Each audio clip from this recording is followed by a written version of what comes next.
Welcome to my channel Kaustubham. అపజయము అనే వేషధారణతో మీరు విజయం అనే నిచ్చెనను ఎక్కలేరు. నీవు నిబంధనలను తయారు చేయి, అంతేకాని వాటిని అనుకరించవద్దు.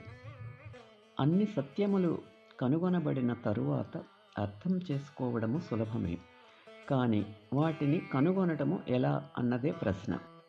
ప్రకృతిలో గల నియమములు గణితశాస్త్ర భాషలో భగవంతుని చేతితో రాయబడినవి అని తెలుసుకో. మీరు ఎవరికీ ఏమీ బోధించలేరు.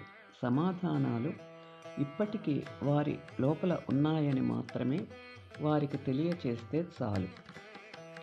నేను అతని నుండి ఏమైనా నేర్చుకుందామని ప్రయత్నించాను, కానీ అతని నుండి ఏమీ నేర్చుకోలేని అజ్ఞాన వ్యక్తిని నేను ఎప్పుడూ కలవలేదు.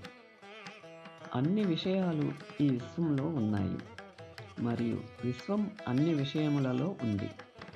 ఆ విధముగా దానిలో మనము మరియు అది మనలో, ఈ విధముగా ప్రతిదీ ఒక పూర్తి ఐక్యతతో కలిసిపోయి ఉన్నది. ఎక్కువ మంది ప్రజలు నమ్ముతున్నారు, కాబట్టి నిజమనేది ఎప్పటికీ మారదు. భవిష్యత్ విషయాల గురించి మరియు ప్రస్తుతం అనుభవము చెందని వాటి గురించి బాధపడటం కంటే మూర్ఖత్వం ఏమి ఉంటుంది?